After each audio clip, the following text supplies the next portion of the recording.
बिहार के विकास के नदी घाटी परियोजना की भूमिका को देखेंगे। और ये आपका क्या है, तो दृष्टि पब्लिकेशन का ये आपका जो भी पॉइंट है वो दृष्टि पब्लिकेशन का है। और ये स्पेशली जो कवर करेगा आपका बिहार ज्योग्राफी से रिलेटेड। ऑलरेडी मैं जो है वो बहुत सारा वीडियो बना दिया है, तो आप प्लीज़ उसको वॉच कर सकते हैं। लाइक एंड शेयर ऑल्सो भी आप कर सकते हैं। तो चलिए हम लोग यहाँ पे देखते हैं बिहार के विकास में नदी घाटी परियोजना की भूमिका को यहाँ देख लेते हैं। अगर आज पूरा हो जाएगा तो अच्छी बात है, ठीक है ना। चलिए, यहाँ फ़ॉन्ट छोटा है तो मैं इसको बोलने का कोशिश करूँगी, तो आप लोग देख लीजिएगा, ठीक है। चलिए यहाँ पे हम लोग शुरू करते हैं। यहाँ पे बताया जा रहा है क्या कि बहुउद्देशीय जो नदी घाटी परियोजना को जो है स्थापित करने का मुख्य क्या है, तो मुख्य उद्देश्य जो है जल विद्युत का उत्पादन, सिंचाई, बाढ़ नियंत्रण, उसके अलावा मछली पालन और पर्यटन आदि का विकास करना जो है बहुनदी घाटी परियोजना का उद्देश्य होता है, ठीक है। यानी हाइड्रो जो इलेक्ट्रिसिटी का प्रोडक्शन करते हैं, उसके अलावा सिंचाई, बाढ़ नियंत्रण भी हम देखने को मिलता है बहुउद्देशीय घाटी परियोजना से। उसके अलावा बताया जा रहा है कि बिहार में भी नदी घाटी परियोजना ने इन सभी विकासात्मक कार्यों को क्या किया, बखूबी अंजाम दिया है। वर्तमान में इस राज्य में कितनी बहुउद्देशीय परियोजना है, तो 3 जो है वो बहुउद्देशीय परियोजना बिहार में कार्य कर रही है। पहला कोसी हो गया, गंडक हो गया, और आपका सोन बहुउद्देशीय नदी घाटी परियोजना हो जाएगा, ठीक है। अगला देखते हैं क्या बताया जा रहा है। तो कहा जा रहा है कि कोसी नदी घाटी परियोजना के निर्माण से पूर्व जो है राज्य की लगभग 32,000 हेक्टेयर कृषि भूमि कोसी नदी के अनिश्चित प्रवाह से आने वाली बाढ़ से प्रभावित होती है। यानी कहने का मतलब क्या था कि जब कोसी नदी घाटी परियोजना नहीं बनी थी तो राज्य में क्या था, तो 32,000 हेक्टेयर जो थे वो कृषि भूमि योग्य जो जमीन थे वो कोसी नदी के अनिश्चित प्रवाह से आने वाली बाढ़ से प्रभावित थी, ठीक है। यानी हमेशा बाढ़ में एरिया आ जाता था। यहाँ पे बताया जा रहा है कि किंतु इस परियोजना के बाद क्या होता है, कोसी नदी पर जो है निर्मित अवरोधक बांध, जलाशय, उसके अलावा तटबंध के कारण बिहार के मैदानी क्षेत्र में जो है कोसी के निरंतर खिसकते प्रभाव मार्ग पर नियंत्रण पाया जा सका, ठीक है। बाद में क्या हुआ कि तटबंध बनाया गया और आपके मैदान क्षेत्र में जो कोसी के निरंतर जो आपको खिसकता हुआ प्रभाव था उस पर नियंत्रण यानी कंट्रोल पाया जा सका। तथा यहाँ पे आगे बोल रहा है कि तथा कृषि योग्य भूमि को क्या किया गया, तो बाढ़ के प्रकोप से बचाया जा सका, ठीक है। अगला बताया जा रहा है कि कोसी परियोजना के अंतर्गत निर्मित की गई नहरों से आपका उत्तर बिहार के दरभंगा, मधेपुरा, सुपौल, पूर्णिया, कटिहार और आपका अररिया और किशनगंज और खगड़िया जो है वो जिले सिंचाई की जाती है। तो इन जिलों में क्या की जाती है, कोसी परियोजना से आपके उत्तरी बिहार में सिंचाई की जाती है। जितने भी उत्तरी बिहार के जिले हैं देख सकते हैं आप, ठीक है। अगला आपका बताया जा रहा है कि कोसी परियोजना जो होता है वो के अंतर्गत निर्मित नहरों को 3 भागों में बांटा गया है, ठीक है। कितने भागों में, तो 3 भागों में बांटा गया है। जो पूर्व कोसी नहर प्रणाली हो गई, जो पूर्वी कोसी नहर प्रणाली हो गई, पश्चिमी कोसी नहर प्रणाली हो गई और राजपुर नहर प्रणाली के रूप में जो है इसको जाना जाता है। किसको, तो कोसी परियोजना को। अगला बताया जा रहा है कि पूर्वी कोसी नहर प्रणाली में जो है पूर्णिया, सहरसा जिले के लगभग 5 जो है आपके लाख हेक्टेयर भूमि कृषि भूमि की सिंचाई सुविधा प्राप्त हुई है। यानी अगर पूर्वी कोसी नहर प्रणाली जो है वो आपका कहाँ है, तो पूर्णिया और सहरसा जिले में है। और टोटल कितने हेक्टेयर है, तो 5.69 लाख हेक्टेयर जो है आपका ये जो है कृषि भूमि को सिंचाई सुविधा प्राप्त हुई है, ठीक है। तथा आपका बताया जा रहा है कि पश्चिमी कोसी नहर जो है वो दरभंगा एवं बेगूसराय के लगभग कितने, तो 3,10,000 हेक्टेयर भूमि को प्रतिवर्ष सिंचित किया जा रहा है, ठीक है। तो आगे देखेंगे यहाँ पे बताया जा रहा है कि साथ ही में क्या देखने को मिलता है कि राजपुर नहर से सहरसा, उसके अलावा बेगूसराय के ज़िले के लगभग कितने आपके एरिया को कवर किया जा रहा है, तो 4 लाख हेक्टेयर भूमि की सिंचाई की सुविधा हो रही है। ठीक है, कहाँ पे, तो आपकी राजपुर नहर और आपका सहरसा और बेगूसराय। अगर आप पूर्वी बिहार को, आप उत्तरी बिहार को देखेंगे तो उनकी बात की जा रही है। ठीक है, अगला देखते हैं आपका क्या बोला जा रहा है। तो कोशी परियोजना के निर्मित से होने से सिंचाई एवं बाढ़ नियंत्रण सुविधाओं के साथ क्या किया जा रहा है कि हाइड्रो जल विद्युत उत्पादन को भी बढ़ावा मिला है। ठीक है, किस परियोजना से, तो कोशी परियोजना से आपका ये तो हमारे सिंचाई और बाढ़ का तो सुविधा मिला ही है, जल विद्युत आपका उत्पादन भी किया जा रहा है। कोशी नदी पे नेपाल की तराई में निर्मित अवरोधक बांध के समीप कटैया नामक स्थान पे 3 लाख जो है 3000 किलोवाट क्षमता वाले जल विद्युत गृह का निर्माण किया गया है। यानी आपका जो कोशी नदी है नेपाल की तराई में निर्मित जो अवरोधक बांध के समीप एक कटैया नामक स्थान है, जहाँ पे टोटल कितना किलोवाट क्षमता वाले जल विद्युत का निर्माण किया गया है, तो टोटल 30,000 किलोवाट क्षमता का जल विद्युत का निर्माण किया गया है। इस शक्ति गृह से क्या होता है, उत्पादित बिजली का प्रयोग जो है इस क्षेत्र में स्थित जूट, चावल, उसके अलावा आपका क्या है, तो ये आपका हो गया, उसके अलावा आपका क्या है, तो चावल हो गया, चीनी, आटा से संबंधित उद्योगों में किया जाता रहा है। ठीक है, तो ये आपका जो है वो इस शक्ति गृह से जो है अगर बात किया जाए तो उत्पादित बिजली का प्रयोग जो है वो अन्य अन्य क्षेत्रों में भी देखने को मिला जा रहा है, यानी जूट, चावल, चीनी, आटा से संबंधित उद्योगों में किया जा रहा है। ठीक है, चलिए अगला देखते हैं क्या बोला जा रहा है। यहाँ पे बात किया जा रहा है, तो कहा जा रहा है कि बिहार की दूसरी जो आपकी महत्वपूर्ण बहुउद्देशीय परियोजना जो है गंडक नदी पे निर्मित की गई है। और ये क्या है, नेपाल और भारत के संयुक्त प्रयास से निर्मित यह परियोजना बिहार एवं उत्तर प्रदेश के राज्य को लाभान्वित कर रही है। तो कौन सी, तो गंडक नदी परियोजना। ठीक है, याद रखेंगे दूसरी है, उसके अलावा जो है बिहार के संदर्भ में यह दूसरी है। अगर बात किया जाए तो इस परियोजना के अंतर्गत जो बिहार के भैंसा लोटन नामक स्थान पर गंडक नदी पे 837.8 मीटर लंबे बैराज का निर्माण किया गया। ठीक है, तो भैंसा लोटन में कितना, तो भैंसा लोटन नामक स्थान पे गंडक नदी पे 837.8 मीटर लंबे बैराज का निर्माण किया गया है। इस बैराज के दोनों किनारे से जो है वो दो मुख्य नहरें निकाली गई है। ठीक है, यानी दोनों किनारे से 2 नहरें जो निकाली गई है। आपका जो लंबाई तो आप याद ही रखेंगे कितना है, तो 837.8 मीटर लंबा है।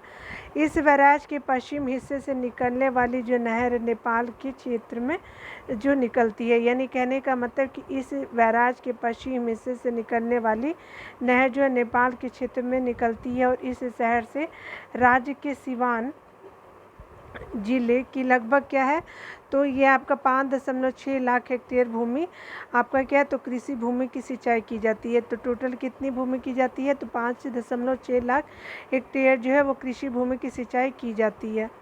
ठीक है, अगला देखते हैं क्या बताया जा रहा है। तो बिहार के अपेक्षाकृत जो है कम वर्षा वाले क्षेत्र सिवान हो गया, आपका जो है आपका गोपालगंज और सारण जिले में सिंचाई सुविधा प्रदान करने में आपका क्या है, इस नहर का क्या है, तो आपका बहुत योगदान है। जो आपका कौन सा, तो ये बैराज जो बनाया गया है वो। ठीक है, तो यहाँ पे आपका गंडक जो नदी है उनकी बात की जा रही है। ठीक है, अगला देखिए क्या बताया जा रहा है। तो कहा जा रहा है कि इस बैराज के पूर्वी हिस्से से निकलने वाले नहरों में जो है वो पश्चिम और पूर्वी चंपारण और मुजफ्फरपुर, वैशाली, समस्तीपुर जिले की लगभग 6 लाख हेक्टेयर भूमि की सिंचाई की सुविधा प्राप्त हुई है। ठीक है, देखेंगे अगला क्या बोला जा रहा है। तो कहा जा रहा है कि गंडक परियोजना के तहत पश्चिम मुख्य नहर पर जो है सूरजपुर और पूर्वी मुख्य नहर पे वाल्मीकि नगर में जो है वो 2 जल विद्युत जो है वो गृह शक्ति को निर्मित किया गया है। ठीक है, तो 2 गृह शक्ति को निर्मित किया गया है जो राज्य के विकास में महत्वपूर्ण भूमिका अदा कर रहे हैं। ठीक है, तो अगर गंडक परियोजना के तहत अगर देखा जाए तो सूरज पश्चिम मुख्य नहर पे सूरज और पूर्वी मुख्य नहर पे वाल्मीकि नगर है। पूर्व में क्या है तो आपका वाल्मीकि और आपका पश्चिम में सूरज है, सूरजपुर है। तो आपका 2 जल विद्युत शक्ति गृहों को निर्मित किया गया है और ये क्या किया जा रहा है तो आपके राज्य के विकास में आपका क्या है योगदान दिया जा रहा है। बिहार की सर्वाधिक पुरानी सिंचाई परियोजना सोन नदी घाटी परियोजना है। ठीक है, अगर बात किया जाए तो पुरानी सिंचाई परियोजना जो है वो सोन नदी घाटी परियोजना है। इसका निर्माण 1874 में किया जाता है। ठीक है, सबसे पुरानी यहाँ पे सिंचाई परियोजना को देखा जाए तो सोन नदी परियोजना है। इसका जो है वो 1874 में ब्रिटिश सरकार द्वारा सोन नदी के ऊपर सिंचाई के उद्देश्य से ध्यान में रख के बनाया गया। तो कब 1874 में ड्यूरिंग ब्रिटिश टाइम के में इसको बनाया गया। उसके अलावा इस परियोजना के तहत जो है डेहरी के पास बांध निर्मित करके सोन नदी के जल को रोक करके कहीं से यहीं से क्या किया गया तो 2 दिशाओं यथा आपका क्या तो पूरब एवं पश्चिम से 2 नहरें निकाली गई। ठीक है, यानी पूरब और पश्चिम से नहरें निकाली गई। यहाँ पे देखेंगे अगर डेहरी के पास बांध बना करके सोन नदी के जल को रोक करके यहाँ से 2 दिशा में पूरब एवं पश्चिम में 2 नहरें आपको देखने को मिलेंगी। अगला देखिए क्या बताया जा रहा है यहाँ पे तो कहा जा रहा है कि इस तरह निर्मित पूर्वी सोन नहर से जो है गंगा गया, यानी कहने का मतलब इस तरह जो है वो पूर्वी सोन नहर से गया, पटना और औरंगाबाद जिले में जो है सिंचाई की सुविधा जो है वो प्रदान की गई। ठीक है, तथा पश्चिम सोन नहर में जो है वो अगर बात किया जाए तो ये हमने क्या देखा पूर्वी सोन नहर में है ये वाला एरिया और आपका जो पूर्वी में क्या गया, पटना और औरंगाबाद जिले में सिंचाई की सुविधा और पश्चिम सोन में रोहतास हो गया, उसके अलावा बक्सर हो गया, भोजपुर पश्चिम का एरिया को ये कवर किया जाएगा। ठीक है, तो भूमि को सिंचित किया जा सका है। ठीक है, अगला बात किया जा रहा है कि इन सिंचाई सुविधाओं की बदौलत जो है इस क्षेत्र में चावल की पैदावार में विशेष वृद्धि देखने को मिली है, क्योंकि जल आपको मिल रहा है तो चावल के लिए अच्छा उपज ये प्रदान करता है। इसके कारण इस क्षेत्र को चावल का कटोरा कहा जाता है, यानी पूर्वी सोन वाले एरिया और आपका पश्चिम सोन वाला एरिया को चावल का कटोरा वाला क्षेत्र कहा जाता है। इसमें जितने भी जिले आते हैं, अगर आगे के पॉइंट को ध्यान देंगे तो कहा जा रहा है कि इस परियोजना के तहत क्या हो रहा है कि विद्युत शक्ति गृहों की स्थापना की गई है। इसका उद्देश्य जो है डालमिया नगर के औद्योगिक प्रतिष्ठानों की विद्युत समस्या का निदान करना है। ठीक है, यानी जितना भी इलेक्ट्रिसिटी आपका डिपार्टमेंट से रिलेटेड जो भी प्रॉब्लम हुआ है तो उसको ये देखभाल करता है। ठीक है, उसके अलावा आपका अगला बताया जा रहा है इस प्रकार समग्र विवेचना के आधार पर यह स्पष्ट होता है कि इन बहुउद्देशीय नदी घाटी परियोजना ने बिहार के विकास में महत्वपूर्ण आपकी भूमिका अदा की है। ठीक है, यानी इस तरह की परियोजना जो लाई गई है बिहार के डेवलपमेंट में इम्पोर्टेंट रोल अदा किया है। अगर बात किया जाए आपके प्राकृतिक आपदा बाढ़ सुखाड़ से आपके उत्पन्न कठिनाइयों को कम करने के साथ ही कृषि एवं आपके विद्युत उत्पादन को बढ़ाने, उसके अलावा मृदा संरक्षण शीत नियंत्रण संरक्षण एवं पर्यटन आदि की संभावना को भी विकास किया है। ठीक है, तो चलिए यहाँ पे हमने देख लिया। वन लाइनर फैक्ट को देख लेते हैं, ये बहुत इंपॉर्टेंट है और जितने भी एमसीक्यू होगा उसको देख लेंगे। ठीक है, यहाँ पे बताया जा रहा है कि परीक्षा उपयोगी पॉइंट को देखते हैं। अगर बात किया जाए तो बिहार में गंगा नदी की लंबाई जो है वो 445 किलोमीटर है और यह नदी यानी गंगा नदी जो है चौसा यानी बक्सर के पास बिहार में प्रवेश करती है। तो गंगा नदी बक्सर में आपके चौसा में इंटर करती है बिहार में। घाघरा जो कि गंगा की सहायक नदी है को सरयू या फिर करनानी के नाम से भी जाना जाता है, सरयू यानी घाघरा को। उसके अलावा देखिए क्या बताया जा रहा है तो सोन नदी पर जो है दक्षिण पश्चिम बिहार की सबसे बड़ी परियोजना आपकी निर्मित है, क्योंकि सोन नदी किधर से जाती है आपकी साउथ दक्षिण की तरफ से जाती है, तो आपकी बिहार की सबसे बड़ी सिंचाई परियोजना निर्मित है। उसके अलावा अगला बताया जा रहा है कि कोसी जो है वो क्षेत्र, कोसी नदी अपने मार्ग बदलने के लिए भी कुख्यात है, इसे बिहार का शोक कहा जाता है। ठीक है, वाल्मीकि नगर बैराज का निर्माण जो है गंडक नदी पर किया गया है। उसके अगले पॉइंट को देखेंगे, वाल्मीकि नगर बैराज, तो गंडक नदी को याद रखेंगे। बूढ़ी गंडक को जो है सामान्यतः गंडक नदी की एक परित्यक्त धारा माना जाता है, यानी गंडक नदी से ही निकल के बूढ़ी गंडक का निर्माण होता है। ठीक है, गंडक परियोजना जो है वो आपकी संयुक्त परियोजना है बिहार और उत्तर प्रदेश सरकार की। गंडक परियोजना जो है संयुक्त परियोजना है। ठीक है, भूथी, बलान और आपके सोनी नदी कमला नदी की सहायक नदी है। उसके अलावा कहा जा रहा है कि महानंदा नदी जो है उत्तर पूर्वी बिहार में प्रवाहित होती है। महानंदा कहाँ, तो आपका अगर बिहार का मैप देखे होंगे तो इस तरह से आप देखे होंगे। ठीक है, तो आप अगर बात करें तो ये जो आपका उत्तर वाला ये एरिया और पूरब वाला, तो ये क्या है, तो महानंदा जो है वो आपका इंटर करती है बिहार में। अगर अगले पॉइंट को देखा जाए तो यहाँ पे बताया जा रहा है कि पुनपुन जो है आपका, यहाँ पे बोला जा रहा है कि पुनपुन नदी यानी फतुहा पटना के पास गंगा में मिल जाती है। कर्मनाशा नदी का उद्गम जो है वो कैमूर की पठारी है। कैमूर कहाँ है, तो ये आप देखते होंगे, आप अगर देखें ये वाला रीजन जो है कैमूर का पहाड़ी के से है। ठीक है, तो कर्मनाशा नदी जो है वो कैमूर की पहाड़ी से निकलती है। उसके अलावा देखिए क्या बोला जा रहा है, तो आपका क्यूल नदी जो सूर्यगढ़ यानी लखीसराय, यानी आप जब बंगाल आएंगे ना तो देखेंगे वहाँ पे लखीसराय पड़ता है, तो सूर्यगढ़ जो है क्यूल नदी जो है वो आपकी के निकट गंगा नदी में मिल जाती है।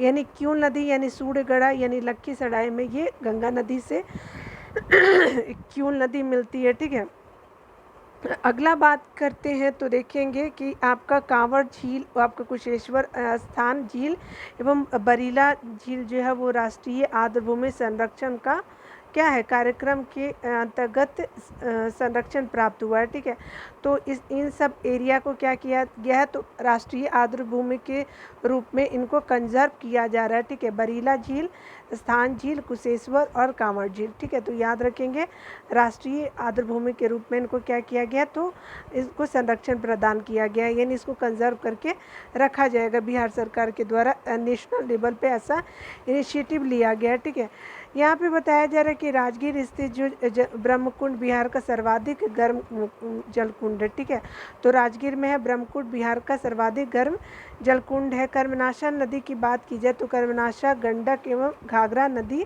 बिहार और उत्तर प्रदेश के बीच सीमा बनाती है। ठीक है, तो कौन सी नदी, कर्मनाशा, गंडक और घाघरा जो नदी है बिहार और यूपी के बीच जो है सीमा रेखा बनाती है। ठीक है, वन लाइनर फैक्ट हो गया ये आपका। उसके अलावा अगर त्रिवेणी और सारण सिंचाई नहर गंडक नदी से निकलती है, यानी त्रिवेणी और सारण जो सिंचाई नहर है वो कहाँ से निकलती है, तो गंडक नदी से।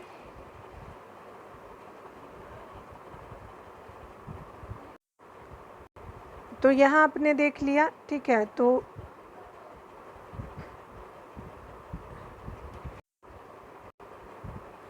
अगला पॉइंट को देखते हैं, तो यहाँ पे कहा जा रहा है कि आपका जो है वो ढाका नहर जो है आपका, तो ढाका नहर कहाँ है, तो आपका वकिया नदी गंडक की सहायक नदी पर एवं त्यूर नहर जो है त्यूर नदी से जो है वो निकाली जाती है। तो ठीक है, तो ये क्या है, तो ढाका नहर जो है वकिया नदी गंडक की सहायक नदी ललवकिया नदी है, तथा आपका त्यूर नहर जो है वो आपका त्यूर नदी से निकाली जाती है। कोशी परियोजना के अंतर्गत 3 प्रमुख नहरें निकाली गई हैं। ठीक है, यानी कोशी परियोजना के अंतर्गत 3 प्रमुख नहरें निकाली गई है। पूर्वी कोशी नहर, पश्चिमी कोशी नहर और आपका जो है वो राजपुर नहर है। ठीक है, तो ये आपका कोशी परियोजना के अंतर्गत प्रमुख नहरें हैं। ठीक है, ये राजपुर नहर भी कोशी नहर का ही पार्ट है, आप इसको भी ध्यान रखेंगे। अगला बोला जा रहा है कि बिहार में कुल सिंचित भूमि का लगभग जो 11% जो है तालाब के द्वारा सिंचित होता है। ठीक है, तो आपका टोटल जो है बिहार में तालाब से 11% जो है वो सिंचाई की जाती है। बिहार के सिवान, आपका भागलपुर, सहरसा, मुजफ्फरपुर एवं गया जिले में तालाब के तालाब से सिंचाई की जाती है, ठीक है। यानी इन क्षेत्रों में किया जाए तो आपका तालाब से आपको सिंचाई देखने को मिलेगा, ठीक है ना। तो ये आप देख सकते हैं। चलिए कुछ एमसीक्यू को हम लोग देख लेते हैं कि एमसीक्यू फॉर्मेट में जो भी दिया हुआ है उसको देख लेते हैं, ठीक है। यहाँ पे बोला जा रहा है, तो कहा जा रहा है कि निम्नलिखित नहर पर नालियों में किससे बिहार के क्षेत्र में सिंचाई की जाती है। तो त्रिवेणी नहर से किया जाता है, तो आपका बी आंसर सही हो जाएगा, ठीक है। अगला बोला जा रहा है क्या कि आपका निम्नलिखित में से कौन सा बिहार में स्थित है। तो कौन सा झील बिहार में स्थित है, तो ये अनुपम झील है, आपका 2 का ए हो जाएगा। अगला देखिए बोला जा रहा है क्या कि बिहार में एवं उत्तर प्रदेश राज्यों की संयुक्त सिंचाई परियोजना है। तो कौन सी परियोजना है जो दोनों की है, तो ये गंडक परियोजना आपकी हो जाएगी। तो आपका 3 का डी हो जाएगा, ठीक है। अगला देखते हैं आपका, यहाँ पे 4 नंबर प्रश्न क्या बताया जा रहा है। तो कहा जा रहा है कि अगर बिहार में जो बात किया जाए तो सिंचाई के संबंध में कौन सा वो सही नहीं है। तो कौन सा सही नहीं है, तो देख लेते हैं जो सही है उसको। बिहार के रोपित यानी सोन एरिया कुल क्षेत्रफल का 46% सिंचित है, बिल्कुल सही है। उसके अलावा आपका बताया जा रहा है कि बिहार के कुल सिंचित क्षेत्रफल का लगभग 30% नहर एवं 39% नलकूपों द्वारा होता है। नहीं, ये आपका यही आपका वो क्या है, सही नहीं है। यहाँ पे जो आपका पूछा गया तो ये सही नहीं है, यानी 4 का 2 आंसर बिल्कुल सही हो जाएगा, ठीक है। उसके अलावा सी नंबर भी प्रश्नों को देख लीजिए आप, ठीक है। यहाँ पे क्या बोला जा रहा है, तो नहरों द्वारा जो सिंचित सर्वाधिक क्षेत्रफल वो भोजपुर में है, औरंगाबाद, पश्चिम चंपारण, आपका रोहतास एवं मुंगेर और जिले में है, ठीक है। नहरों द्वारा सिंचित, ये बिल्कुल सही है। नलकूपों द्वारा जो सिंचित किया जाता है वो कहाँ किया जाता है, समस्तीपुर, सीतामढ़ी। उसके अलावा अगर बात करें तो आपका बेगूसराय हो गया, आपका मुजफ्फरपुर, गोपालगंज, खगड़िया जिले में मिलता है। कहाँ पे, तो नलकूपे से सिंचाई, ठीक है। 5 नंबर प्रश्न को देखिए, तो 5 नंबर प्रश्न में क्या बोला जा रहा है, तो कहा जा रहा है कि निम्नलिखित में से कौन समूह की नदियाँ बिहार और उत्तर प्रदेश के बीच सीमा बनाती है। तो कौन सी नदी है, तो ये आपकी है, आपकी कर्मनाशा, गंडक एवं घाघरा वो बिहार और उत्तर प्रदेश के बीच वो सीमा रेखा बनाती है, ठीक है। तो 5 का क्या हो जाएगा, तो सी हो जाएगा, ठीक है। चलिए अगला देख लेते हैं। यहाँ पे बात करें तो कहा जा रहा है कि बिहार में निम्नलिखित में से कौन से समूह की नदियाँ अथवा नदियाँ गंगा अथवा उसकी सहायक नदियों में जो उत्तर की ओर से आकर के मिलती है। तो ये आपको उत्तर क्या के नदियों में कौन सी मिलती है, तो ये देखिए आपका क्या हो जाएगा, तो आपका इसका जो हो जाएगा 6 का आपका सी हो जाएगा, ठीक है। कौन सी, तो गंडक हो गई, आपकी कमला हो गई, और बागमती वो कहाँ से मिलती है, तो आपकी वो बिहार में वो निम्नलिखित में से कौन सी समूह की नदियाँ गंगा उसकी सहायक नदियों में उत्तर की ओर से आकर के मिलती है। तो ये आपका उत्तर की आकर के मिलती है आपकी गंडक, कमला और बागमती, बिल्कुल सी सही हो जाएगा, ठीक है, याद रखेंगे।